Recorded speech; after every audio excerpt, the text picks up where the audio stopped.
الحمد لله نحمده ونستعينه ونستغفره نعوذ بالله من شرور انفسنا ومن سيئات اعمالنا من يهده الله فلا مضل له ومن يضلل فلا هادي له اشهد ان لا اله الا الله وحده لا شريك له واشهد ان محمدا عبده ورسوله وما بعد يا ايها الناس اتقوا ربكم الذي خلقكم نفس واحده فخلق منها زوجها بث منهما رجالا كثيرا ونساء واتقوا الله الذي تسالون به والارحام ان الله كان عليكم رقيبا يا ايها الذين امنوا اتقوا الله حق تقاته ولا تموتن الا وانتم مسلمون يا ايها الذين امنوا اتقوا الله وقولوا قولا سديدا يصلح لكم اعمالكم ويغفر لكم ذنوبكم ومن يطع الله ورسوله فقد فاز فوزا عظيما.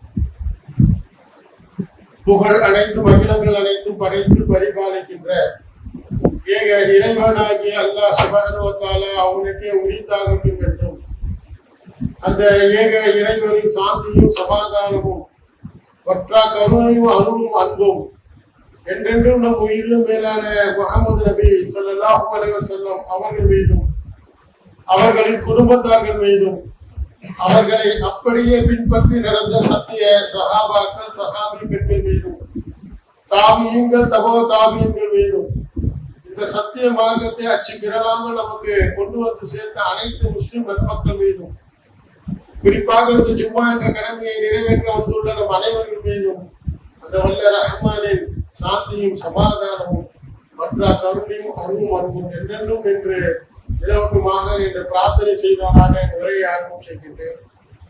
எல்லாம் உள்ள எல்லாரின் நல்லடியார்களே, சகோதர சகோதரிகளே, உலகத்திலே மனிதர்களாக படைக்கப்பட்டு இருக்கின்ற நம் அனைவர்களுக்குமே வல்ல ரஹ்மான் ஏராளமான அருள் வளங்களை தந்திருக்கின்றார். எப்படிப்பட்ட அருள் வளங்கள் என்றால் நம்முடைய உறுப்புகள் ஒவ்வொன்றுமே அருள் வளங்கள் தான். கண்ணை வைத்து நம்மால் பார்க்க முடிகின்றது, அந்த கண்களை படித்து இருக்கின்றான். நமக்கு தேவையான இந்த உடல் உறுப்புகள் எல்லாம் எந்தெந்த காரியத்துக்காக செய்யப்பட இயக்கப்பட இருக்கின்றதோ அதை அனைத்துமே நமக்கு என்ன பண்ணியிருக்கான், வல்ல ரஹ்மான் தந்தது. அப்ப அந்த உறுப்புகளை வைத்து நாம் எப்படி செயல்படுத்துகின்றோம், இன்று அந்த உறுப்புகளை வைத்து நம் மறுமையிலே வெற்றி அடைய போகின்றோமா இல்ல தோல்வி அடைய போகிறோம்? நமக்கு அல்ல கண்ணை கொடுத்திருக்கான், கையை கொடுத்திருக்கான், காலை கொடுத்திருக்கின்றான். இதை அனைத்துமே வைத்து நாம் என்ன செய்து வருகின்றோம்?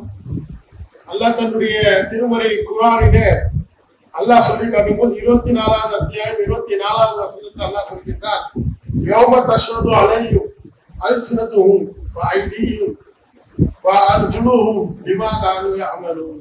அல்லாஹ் சொல்கின்றான், அவர்கள் செய்து கொண்டிருந்தவர்களை பற்றி அந்நாளில் அவர்களுக்கு எதிராக அவர்களுடைய நாவுகளும் கைகளும் கால்களும் சாட்சி சொல்லும் என்று அல்லாஹ் செய்யறான். நம்முடைய உறுப்புகளை வைத்து சொல்கின்றார். அல்லாஹ்வுடைய வசனம் இருக்கு, நம்முடைய ஒவ்வொரு உறுப்புகளும் நமக்கு எதிராக சாட்சி சொல்லும் என்று அல்லாஹ் சொல்கின்றார். நம்ம என்ன பண்றோம்? எத்தனையோ தொடர்புகளை செய்யும், எத்தனையோ பேரை திட்டுவோம், எத்தனையோ விஷயங்கள் நடக்கும். ஆனால் வெளியில தெரியாம இருக்கும். ஊர்ல ரொம்ப நல்லவனா இருக்கும், வீட்டுல மனைவி திட்டி இருப்போம், வீட்டுல பெற்றோர்களை திட்டுவோம், சண்டைட்டு இருப்போம். ஆனால் வெளியில எப்படி இருப்போம்? நான் நல்லவன், நான் சிறந்தவன், நான் நாட்டுல நல்லதுதான் பேசுவேன், தீமையான பேச மாட்டேன் என்று இங்கே நாம் சொல்லிக் கொள்ளலாம். மறுமையில என்ன நினைப்போம்? நமக்கு எதிராக சாட்சியம் அளித்தாதானே, நமக்கு எதிராக இவரோ அல்ல அவருக்கு எதிராக நீங்களோ யாருமே சாட்சியம் அளிக்க தேவையில்லை. அல்லாஹ் சொல்கின்றான், உங்களுடைய உறுப்புகளே உங்களுக்கு எதிராக சாட்சியம் அளிக்கும். நினைச்சு பாருங்க, நாம் அதற்கு கடமைப்பட்டு இருக்கின்றோம். எப்படி நம்முடைய உறுப்புகளை நாம் எப்படி செயல்படுத்திக்கிறோம்? அந்த உறுப்புகளை வைத்து நாம் நல்ல விஷயங்களுக்காக பயன்படுத்தி மறுமையிலே நமக்கு எதிராக சாட்சிகள் அளிக்கிறது அல்லாஹ் சொல்றான். நம்ம நல்ல அனைத்துமே நல்லது செய்யறவங்களா இல்லை. மனிதர்களானா இயற்கையாக எப்படி இருக்கோம்? பலவீனமானவர், தவறு இருக்கக்கூடியவர் தான். ஆனால் இப்படி நமக்கு எதிராக சாட்சியம் சொல்லி நம்ம நஷ்டத்துல போய் எடுத்துருக்கோம். நபி ஸல்லல்லாஹு அலைஹி வஸல்லம் அவர்கள் என்ன பண்றாங்க? ஒரு முறை சஹாபாக்கள் அமர்ந்து கொண்டிருக்க சிரிக்கிறார். அப்ப சஹாபாக்களை பார்த்து ரசூலுல்லாஹி சொல்றாங்க, நான் ஏன் சிரித்தேன் உங்களுக்கு தெரியுமா என்று கேட்கிறார். அப்ப சஹாபாக்கள் சொல்கிறார்கள், யா ரசூலுல்லாஹ், அல்லாஹ்வும் அல்லாஹ்வின் தூதர் மட்டும்தான் அறிந்தது, நீங்களும் ஒரு தூதர், நீங்களும் அல்லாஹ்வும் அறிந்த விஷயம் எங்களுக்கு தெரியாது, நீங்களும் சொல்லுங்க. ரசூலுல்லாஹி சொல்கின்றார்கள், மறுமையிலே ஒரு அடியார் அல்லாஹ்விடம் விவாதிப்பார், அதை வைத்து நான் சிரித்தேன், அதை நினைச்சு எனக்கு சிரிப்பு வந்துச்சு அப்படி சொல்லிட்டு ரசூலுல்லாஹி சொல்கிறார்கள், மறுமையில ஒரு அடியார் என்ன பண்ணுவோம், அல்லாஹ் கிட்ட, யா அல்லாஹ், இன்றைய தினம் எனக்கு எந்த அநீதியும் நீ இழைக்க மாட்டேதானே வாக்குறுதி கூறியிருக்கும்.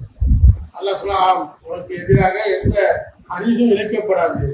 அப்ப அல்லாஹ் அந்த அடியார் கேட்பாங்க, அப்போ ஒன்று செய்ய, அல்லாஹ் இன்னைக்கு எனக்கு எதிராக யாரும் சாட்சியம் பண்ணக்கூடாது, எந்த சாட்சியும் நீ ஏற்றுக்கொள்ளக்கூடாது, எனக்கு எதிராக எனக்கு மட்டும் தான் சாட்சி, நாம சொல்ற சாட்சியை நீ ஏற்றுக்கணும் சொல்லுவோம். அல்லாஹ் சொல்கின்றாரா, அப்படியே ஆகட்டும், இன்று உன்னுடைய சாட்சியமும் என்னுடைய மலக்கு எழுதுகிறார்களா அந்த மலக்குகள் சாட்சிகள் மட்டுமே ஏற்றுக்கொள்ளப்படும் என்று சொல்லிவிட்டு அல்லாஹ் அந்த அடியாருடைய வாயை நாவுகளையும் கைகளையும் கால்களையும் பேச சொல்லுவாங்க. நம்ம நாக்கு நினைச்சு பாருங்க, அந்த இடத்துல நம்ம நாக்கு எப்படி பேசுவோம், வாயை தொடுதால் உண்மையை தவிர பேசியதே கிடையாது அப்படி சொல்லுமா, இல்ல இவர் வாயை தொடுதாலும் புழு மூட்டை, பொய்யை தவிர வேற எதுவும் சொன்னதே கிடையாது. எந்த ஒரு விஷயமாக இருந்தாலும், விளையாட்டாக இருந்தாலும் சரி, வீட்டுல இருந்தாலும் சரி, வியாபாரமாக இருந்தாலும் சரி, பொய்யை தான் சொன்னாரு நம்ம நாக்கு சொன்னோம் நம்மளே நினைச்சுக்கலாம். நம்முடைய ஒரு செயல்களும் நமக்கு தெரியும். நம்ம என்ன நினைச்சுக்கிறோம், நிறைய விஷயங்கள் செய்கின்றோம், தவறுகளை நினைக்கும் போது கூட தனிமையில் நாம் தவறு நினைத்தால் கூட என்ன நினைக்கிறோம், இதுக்கு எதிராக எந்த சாட்சியமும் இல்லை, நம்ம யாரும் மாட்டிக்க மாட்டோம், நமக்கு எதிராக எந்த சாட்சியம் இல்லை என்று நாம் நினைக்கின்றோம். அல்லாஹ் சொல்றா, மறுமையிலே உனக்கு எதிராக உன்னுடைய உறுப்புகளையே நான் சாட்சி சொல்லுவேன். நம்முடைய நாக்கு என்ன சொல்லும், அல்லாஹ் இவர் எப்பவுமே 24 மணி நேரம் வாடா, 24 மணி நேரம் படிக்க முடியாது, அல்லாஹ் டெய்லி எனக்கு குரானை வாசிக்கக்கூடியவராக இருந்தார், நாளை கொண்டு என்ன பண்ணாரு, சரளமாக ஓடுவார், குரானை ஓடினார். எப்படி சொல்லுமா, எல்லாரும் ஒரே பாட்டு படிச்சுட்டு இருந்தாரு, ஊர்ல போறவரெல்லாம் திட்டிட்டு இருந்தாரு, மனைவி மக்களை திட்டிட்டு இருந்தாரு, பெற்றோர்களை திட்டிக் கொண்டிருந்தார், தவறான விஷயங்களை பேசிக் கொண்டிருந்தார் என்று நம்முடைய நாள் சொல்லுமா நினைச்சு பார்க்கிற அந்த மறுமையிலே அதெல்லாம் நமக்கு எதிராக சாட்சிகள் சொல்லும். நம்முடைய கைகளை பற்றி பேசும்போது நம்முடைய கைகளால் நாம் எத்தனை விஷயங்கள் செய்து இருக்கின்றோம், நன்மையான விஷயம் தான தர்மங்கள் செய்து இருக்கிறோமா, நன்மையான ஒரு விஷயத்துக்காக நம்முடைய கைகளை அதிகமாக ஈடுபடுத்தி இருக்கின்றோமா, இல்ல வீட்டர்கள் அடிப்பதற்காக, இல்ல வேற மாதிரி தவறான வழிகளிலே இன்னும் எத்தனையோ விஷயங்கள் இருக்கு, அதற்காக பயன்படுத்தி இருக்கின்றோமா என்பதை எல்லாம் நாம் சிந்திக்க கடமைப்பட்டீங்கன்னா அல்லாஹ் அவர் வசனம் அப்படிதான். அல்லாஹ் இது மட்டும் சொல்ல 41வது அத்தியாயம் 20வது வசனத்திலும் அல்லாஹ் சொல்லி காட்டுகின்றான், அவர்களுக்கு எதிராக அவர்கள் தோள்களும் கைகளும் கால்களும் அவர்கள் உறுப்புகள் பேசும். அப்ப நமக்கு எதிராக நம்முடைய தோள்கள் பேசும். நம்ம தோல் இருக்க இந்த தோல் சொல்ல என்ன சொல்லும், நம்மை பற்றி என்ன விஷயம் இருக்கு அதை சொல்லும். இவர் என்ன பண்ணாரு, இவை பலராக இருந்தார், இவர் அதிகமாக என்னை தவறான வழியில ஈடுபடுத்தினார் என்று புறம் அது நமக்கு எதிராக சாட்சியம் அளிக்கும் என்றால் நம்ம செயல்பட வேண்டிய ஒரே விஷயம் என்ன, நம்முடைய உறுப்புகளை வைத்து அதிகமாக நன்மையான விஷயம் செய்யலாம். அப்படிதான் நினைச்சிட்டு இருக்கோம், அதை நினைத்துக் கொண்டுதான நிலைமையில இருக்கோம். நாம் செய்வதை நம்ம அறியாமலே நிறைய விஷயங்கள் செய்கிறோமா இல்லையா. இன்னைக்கு எந்திரிச்சோம், காலையில பஜனை படிச்சோமா, நிறைய பேர் படிக்கல, சிலர் படிச்சோம். அதுக்கப்புறம் நான் கொஞ்சம் குரான் எடுத்து ஓடணுமா இல்ல, இந்த காதுகளால் அந்த காதுகள் என்ன சொல்லுவோம், எல்லாம் இவர் கேட்டாலே நல்ல விஷயத்தை மட்டும்தான் கேட்டார், குரானை அதிகமாக கேட்கக்கூடாது. அது செல்போனை வச்சாங்கன்னா செல்போன் எடுத்து ஹெட்போன் வச்சாங்கன்னா குரானை வசனத்தை தவிர வேற எதுவும் இவர் கேட்டதில்லை என்று சொல்லுமா. இவர் 24 மணி நேரம் யாரும் பேசிட்டே இருப்பார், 24 மணி நேரம் ஒரே உலக விஷயத்துல ஈடுபட்டு இருந்தார்.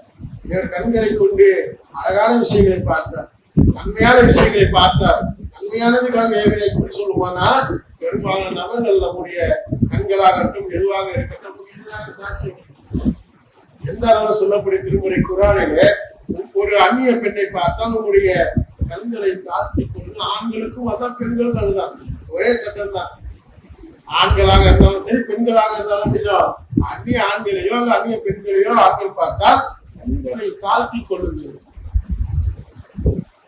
அப்ப என்ன ஒரு சில பசங்க இருக்கிறாங்க, அவங்க ஒரு விஷயம் நடக்குது, ஃப்ரெண்ட்ஸ்ல ஒரு குருவாக இருக்கின்ற நண்பர்களிடம் ஒரு விஷயம் நடக்குது. என்ன, நின்று பேசிட்டே இருக்கும்போது இந்த மாதிரி பேசிட்டே இருக்காங்க.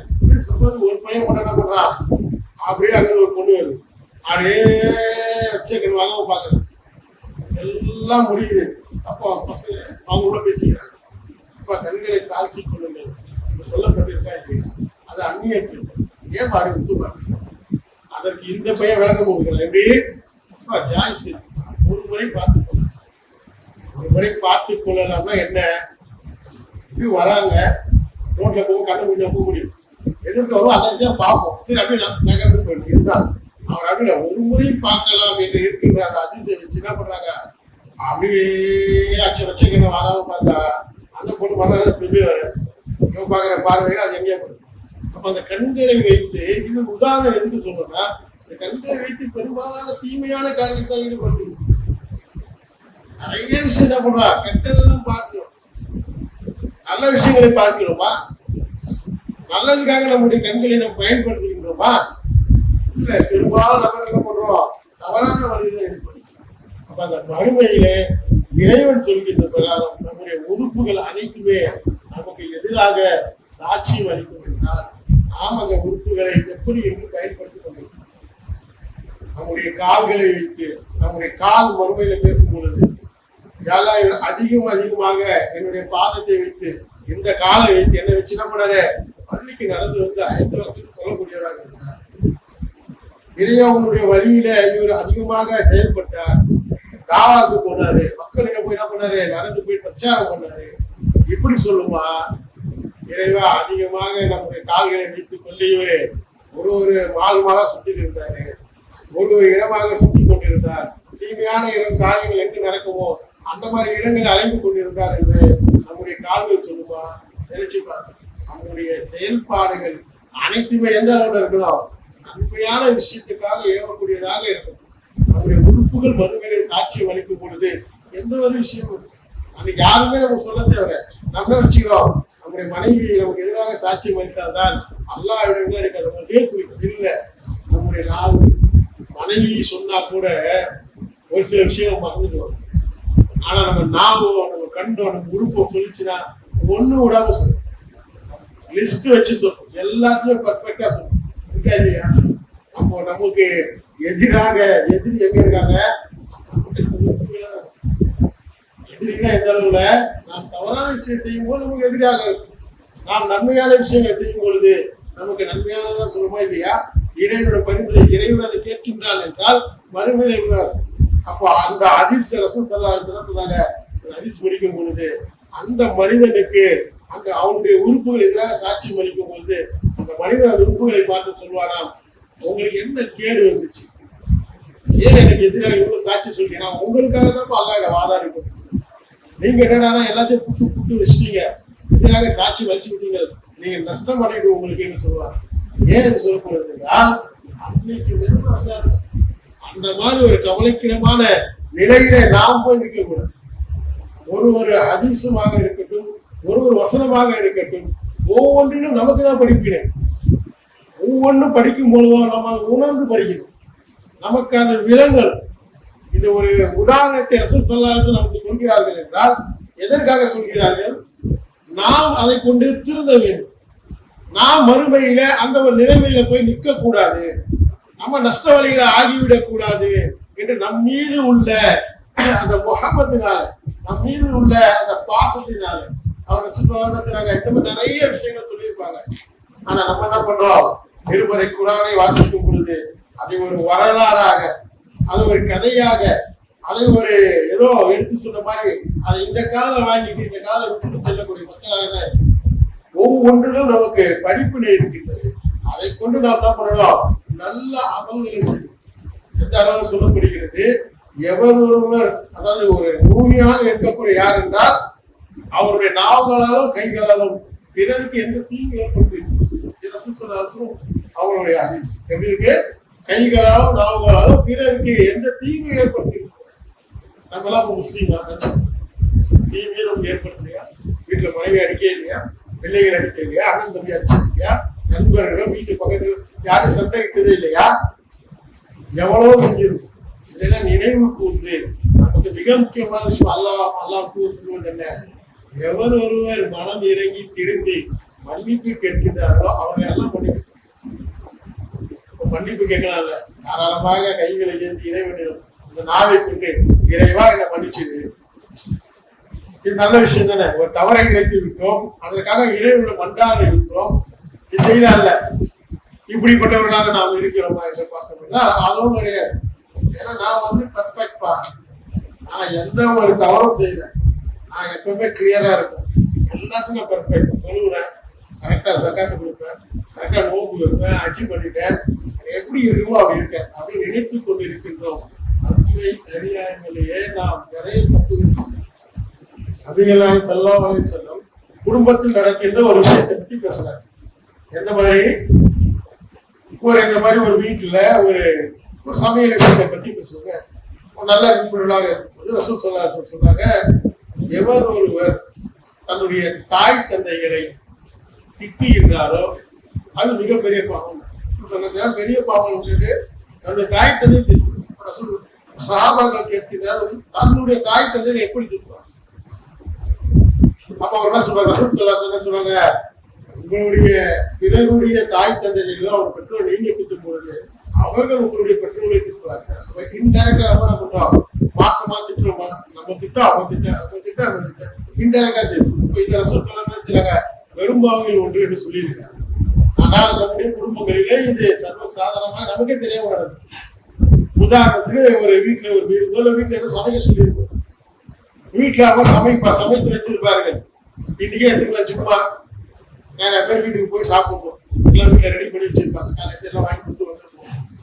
வீட்டுக்கு போயிட்டு நல்லா என்ன செஞ்சிருப்போம், அதான் பகாரா சாப்பாடு செஞ்சுட்டு கறி சால்லாம் போய் சொல்லி வீட்டுல போய் பார்த்த உடனே என்ன இருந்திருக்கோம், சால்லாம் தான் வச்சிருப்பாங்க. தண்ணி அதிகமா கறி சால்லாம் வந்து வச்சிருப்பாங்க, கறி ரசம் வச்சிருப்பாங்க. உடனே நம்ம என்ன பண்ணுவோம், பெரும்பாலும் நபர் என்ன பண்ணுவது, அதை மன்னித்து அப்படியே அட்ஜஸ்ட் பண்ணி சாப்பிடுறது கூட சில எல்லாம் நான்லாம் பர்ஃபெக்ட் அப்படியே சுத்த மாட்டேன், அப்படியே சாப்பிட்டு சொல்ல. பெரும்பாலான நபர் என்ன பண்ணுவோம், இந்த சால்ல வச்சிருக்கேன், இந்த மாதிரி வச்சிருக்கீங்க சொல்லிட்டு அதுவும் நிறுத்தினா பரவாயில்ல, அடுத்த லைன் தான் போவோம். உங்க வீட்டுல என்ன இது கூட சொல்லி தரலையா, இப்படிதான் வளர்த்துருக்காங்க, சால்லாம் கூட வைக்க உன்ன போய் என் தள்ள சாதாரணமாக நம்மளே அறியாமல் பேசுவோம். இது விளையாட்டு தினமாக பேசுவதாக கூட நிறைய பேர் நினைச்சுக்கலாம். விளையாட்டு தினமா பேசும் பொழுது அவர்கள் என்ன பண்ணுவாங்க, அமைதியாக இருப்பார்களா? அவர்கள் மாற்றமாக என்ன செய்வாங்க, அவங்க நம்ம கவுண்டரை கொடுக்காம இருக்க மாட்டாங்க. அவங்க திரும்பி என்ன பண்ணுவாங்க, உங்களுடைய வீட்டுல உங்க வாப்பா பத்தி எனக்கு தெரியாதா, உங்க உமா பத்தி எனக்கு தெரியாதா, இப்படி மாறி மாறி என்ன நடக்கும், வாக்குவாதங்கள் போய்கொண்டு அது சண்டையில முடியுமோ இல்ல அது விளையாட்டுமா சிரிச்சு அப்படி விட்டுருவோ இல்லை. ஆனால் ரசூல் ஸல்லல்லாஹு அலைஹி செய்றாங்க, இது பெரும்பாவங்களில் ஒன்று. எப்படி நம்ம அவங்க வாப்பா வச்சிருந்தாலும் அவங்க நம்ம வாப்பா வச்சிருக்காங்க, நம்ம இன்டர்நெட்டா திட்டுவது தூண்டுகிறோமா இல்லையா? இது பெரும்பாவங்கள் என்று சொல்லிக்கிறாங்க. பெரும்பாலான குடும்பத்துக்கு இது சர்வசாதாரணமா நடக்குது. நிறைய பேர் வீட்டுல நடக்கும், விளையாட்டு தனமா நினைச்சோம், சும்மா அப்படி பேசுவோம் இப்படி நினைக்கின்றோம். ஆனால் நாம் செய்கின்ற தவறு நாம அறிவது. காரணம் என்ன, நமக்கு அப்படி ஒரு விஷயம் இருக்குன்னே தெரியாது. அப்படி ஒரு விஷயம் இருக்குன்னு நம்முடைய நாவுகளால் நம்ம என்ன பண்றோம், தீங்கி இழைக்கிறோமா இல்லையா? அப்ப மறுமையில நம்முடைய நாவு இதெல்லாம் சொல்லாதா, இவர் எப்பவுமே மாமியாரும் அந்த வீட்டை சார்ந்தவர்களையும் திட்டிக் கொண்டிருந்தார் என்று சொல்லுமா சொன்னார். இப்படி சொல்லி பேசிக் கொண்டு போனால் நிறைய விஷயங்களை பேசிட்டு போகும். ஆகையால நம்முடைய உறுப்புகளை அனைத்துமே என்ன பண்ணுங்க, நன்மையான விஷயங்களுக்காக அதிகமாக பயன்படுத்தும். தவறான விஷயத்துக்கு நாம் பயன்படுத்தினோம் என்றால் என்ன நடக்கும், வறுமையில நமக்கு எதிராக சாட்சியம் அளிக்கும் என்று அல்ல ரஹ்மான் சொல்லியிருக்காங்க. அப்ப அங்க போயிட்டு நம்ம அந்த மாதிரி நிலைமை நிற்க கூடாது. எந்த அளவுல அந்த மறுபடிய நாள் இருக்கும் என்றால், இந்த சீட்ல இந்த ஃபேன்ல உட்கார முடியும். அனல் பறந்து இருக்கா இல்லையா, நம்மளால உட்கார முடியல. நம்ம ஒரு ஏசி இருந்தா நல்லா இருக்கும், கூலிங்கா இருந்தா நல்லா இருக்கும், அனலாக இருக்கு. நினைக்கிறோமா இல்லையா? இந்த மறுமையுடைய நாள் எப்படிப்பட்டது என்றால் மிகவும் கடுமையானது. 50,000 நாட்களுக்கு சமமான ஒரு நாள். அன்று அனைவர்களுக்கும் இடப்படலாம் கேள்வி கணக்கு, ஒருவரும் விட்டு வைக்கப்பட மாட்டார். அந்த மாதிரி தருணத்திலே நமக்கு எதிராக சாட்சி யார் சொல்லுவா, அவங்களுடைய உறுப்புகள் தான் சொல்லப்பட்டால் அல்லாஹ் சொல்லி ரசூல் ஸல்லல்லாஹு அலைஹி வஸல்லம் ஹதீஸ் இருக்கு. அந்த நாளிலே சிலர் மனிதர்கள் எப்படி இருப்பாங்கன்னா, அவர்கள் அவருடைய வேர்வைகளிலே மூழ்கி கொண்டிருப்பார்கள். அவர்கள் செய்த பாவத்துக்கு ஏற்ப சில பேர் எப்படி இருப்பாங்க, கடுக்கால் இருக்குல்ல அது வரைக்கும் அப்படியே வேர்வைகள், சில பேர் அப்படியே துணை வரைக்கும் முட்டி வரைக்கும், சில பேர் மூழ்கி கொண்டிருப்பாங்க. சில பேருக்கு அப்படியே மேல போயிட்டு ஆறு ஓடுற மாதிரி உள்ள மூழ்கிக்காத எப்படி பாரு, அதெல்லாம் உள்ள மூழ்கினவர்களா இருப்பாங்க. அவரவர்கள் பாவத்துக்கு ஏற்ப அவரவர்களுக்கு என்ன நடக்கும், அவர்கள் வேர்வைகள் அவர் மூழ்கி கொண்டிருப்பார்கள் என்றால் நினைத்து பாருங்க. அந்த நாட்டிலேயே நாம் இறைவன் நமக்கு தொழுதி கொண்டு இறைவனிடம் நாம் வெற்றி பெற வேண்டும் என்றால் ரொம்ப சிம்பிளான விஷயம். நம்முடைய உறுப்புகளை நல்ல விஷயத்துக்கு அதிகமான நம்முடைய செயல்பாடுகள் எப்படி இருக்கணும், அல்லாவும் அல்லாஹ் உலக வாழ்க்கைக்காக நம்ம வாழணும் இல்லை இல்லை. உலக வாழ்க்கையில நம்ம சம்பாதிக்கிறதா சாப்பிடுறதா எல்லாம் உண்டு. ஆனால் மார்க்கத்தின் அடிப்படையில சம்பந்தப்படுறாரு. எத்தனை நபர்கள் நம்ம என்ன பண்றோம், ஒரு பசி எடுத்து விட்டால் என்ன பண்றோம், எதுவாக என்ன சாப்பிடுவோம். அது ஹலாலா ஹராமா பாக்குறோமா இல்லையா, பெரும்பாலும் நம்ம அதை பார்க்கறது கவனிப்பதே இல்லை. பசி எடுத்து சொல்லலாம், அது ஹலாலா தான் இருக்கும். நினைச்சு ஒரு பர்கர் விற்கிறான், பர்கர்ல என்ன வச்சிருக்கான், சிக்கன் ஹலாலாக வச்ச சிக்கன் தானா இல்ல அது எப்படி வந்து, அதெல்லாம் இல்லை. எனக்கு பசி எடுக்குது சாப்பிடுறேன், ஹலால் ஹலால் சீல் வச்சிருக்கேன். ஹலால் என்ற சிம்பிளை யாருன்னா வாங்கலாம். ஒரு குறிப்பிட்ட அமௌண்ட்டை கட்டிட்டு நம்ம சொன்னா ஹலால்னா ஹலால் தான். நிறைய இடத்துல அப்படிதான். ஒரு இடத்துல ஜம்சம் ஒரு கடை வச்சிருந்தேன், உள்ள போயிட்டு சாப்பிடலான்னு போகணும். உள்ள போய் பார்த்தா எல்லாமே மாற்றம் போயிருக்கு. ஜம்சமுக்கும் அவங்க சம்பந்தமே இல்லை. ஏங்க ஜம்சமுக்கும் உங்களுக்கு சம்பந்தம் இல்லை, நிறைய பேர் கேட்டா அதான் சொல்றாரு, இல்லை பாய் இப்போ இந்த ஏரியாவில் ட்ரெண்டு இதுதான், ஜம்சம் வச்சா நிறைய பேர் வருவாங்க, நல்லா வேணும். அப்போ நம்ம கவனிக்கணுமா இல்லையா, கவனிக்காம நாம் அதை செய்து விட்டால் நம்மளுடைய நிலைமை என்ன ஆயிடுச்சு, குற்றவாளி ஆகிடுவோம் இல்லையா. பசிதான் இல்லை இல்லை, அதுக்கேற்ப நம்மளுடைய இதை மாற்றிக்கொள்ளணும். 2 வாரம் ஒரு சாப்பிடுங்க, ஒரு பட்டர் சாப்பிட்டு போங்க, என்ன நோம்பு வைக்கணும், நோம்பெல்லாம் வைக்கணும். அந்த இடத்துல அந்த பசி அடக்க முடியல.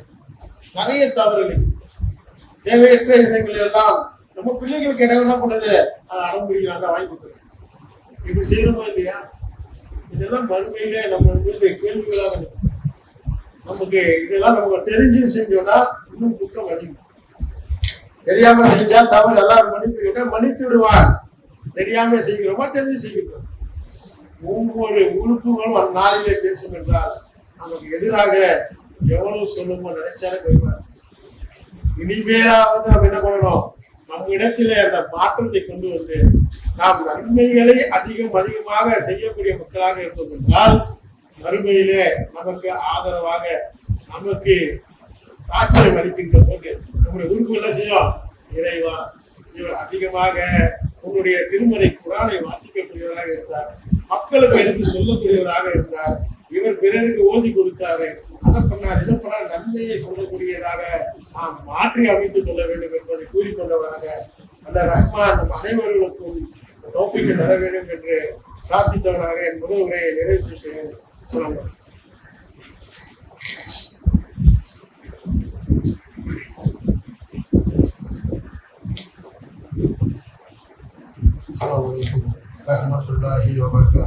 எல்லாம் வந்த அல்லாஹ்வின் நல்லடியார்களே, இந்த மறுமையிலே வெற்றி பெறுவதற்கு நமக்கு எத்தனையோ வழிகளை அல்லாஹ்வும் அல்லாஹ் கற்றுத் தந்ததில ஒரு வழி என்னன்னா, நம்முடைய முதல் உரையில பார்த்த பிரகாரம் நம்முடைய உறுப்புகளை வைத்து நம்ம என்ன பண்ணலாம், நாம் அதிகமாக என்ன பண்றோம், நன்மையான விஷயங்கள் ஈடுபடும். நன்மையான விஷயங்கள் நம்ம தேடி வரும் பொழுது அந்த வாய்ப்பை பயன்படுத்திக்கணும். ஒரு தாவாக்காக கூப்பிடுறாங்களா, உடனே இருக்கு போகணும், டைம் கிடைக்காது. நேரம் என்பது கடந்து கொண்டே போகும், ஓடிட்டே தான் இருக்கும். நம்ம தான் ஓடணும், நம்ம நின்றுட்டா அது நிற்காது, அது போல போயிட்டு தான். அப்போ ஒரு செயலிலும் நம்முடைய நினைவில் என்ன வரணும், நன்மையை வேணும். இந்த நன்மை கிடைக்கும், நன்மை பணம் வேணும், பணம் வேணும் இருக்கும் போது ஒரு வீடு கட்சியோட அடுத்த வீடு அடுத்த வீடு எப்படி இந்த வியாபாரம் வேலைக்கு அடுத்த வியாபாரத்துக்கு போடுவோம், இப்படி மாற்றி போடுவோம். இது ஒண்ணு போதாது, 10 வேணும் 20 வேணும் இருக்காங்களா இல்லையா, அதையும் நாம் அவ்வளவு ஈடுபடுற மாதிரி நம்முடைய மறுமையுடைய நன்மைகளை பெறுவதில் நாம் ஈடுபடுகிறோமா என்றால் பெரும்பாலும் தோல்வார்கள். அப்படிப்பட்டவர்களாக இல்லாமல் என்ன பண்ணோம், நன்மைகளை அதிகமாக நாம் ஈடுபடுத்தணும்.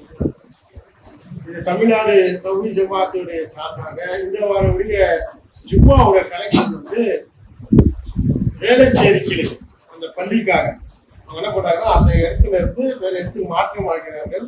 அதுக்கு இந்த மாதிரி ஒரு இடத்தை வந்து தயாரிப்பு செய்யணும். அங்கே அந்த பொருளாதாரம் வந்து மிக குறைவாக இருக்கிறது. அங்க இருக்க மக்களிடம் வந்து பெறப்பட்டாலும் நீங்கள் என்ன பண்ணுங்க, அதிகமாக ஒரு இடத்துல மாற்றமா போனால் அங்கே அட்வான்ஸ் கொடுக்கணும். அங்கே இருக்க ஷீட்ல ஆகணும், அதுக்கு எவ்வளவு செலவு இருக்கும் எல்லாருக்கும் தெரிஞ்ச விஷயம் தான். அதிகமாக என்ன பண்ணுங்க, உங்களுடைய பொருளாதாரத்தை அதிகமாக தாராளமாக வாரி வழங்குமாறு கேட்டுக்கொள்கின்றோம். அதனால என்ன நடக்கும், நமக்கு எப்படி நன்மைகள் வரும்னா நிறைய நன்மைகள் நடக்கும். அங்கே தொழுகை நடக்கும். முதல்ல எத்தனை நன்மை, எத்தனை பேர் வந்து எத்தனை மக்கள் சொல்லுறாங்களோ அவ்வளோத்துலயும் ஒரு பங்கு நமக்கு கிடைக்குமா இல்லையா? அந்த இடத்துக்காக நாம் ஏதோ நம்மால் முடிந்ததை நாம் எவ்வளவு செய்கின்றோமோ அவங்களுக்கு கூலி கிடைக்கும். அடுத்தது என்ன, அங்கே இந்த மாதிரி பயான்கள் நடக்கும். அங்கே மதரசா நடத்துவாங்க. இன்னும் நன்மையான அதிகமான விஷயங்கள்லாம் அங்கே நடக்குமா இல்லையா? அப்போ அப்படிப்பட்ட விஷயங்கள்லாம் நடக்கின்ற ஒரு இடத்துல அதற்காக ஒரு பங்களிப்பு நமக்கு கிடைக்கும் பொழுது அதை நாம் பயன்படுத்திக்கணும். தாராளமாக உங்களுடைய பொருளாதாரத்தை எவ்வளவு தர முடியுமோ அதை தாராளமாக வாரி வழங்கி அந்த பள்ளி கட்டுமான பணிக்காக உதவுமாறு கேட்டுக்கொள்கின்றோம். இன்றைய ஜும்மாவோட வசூல் அதற்காக தான்.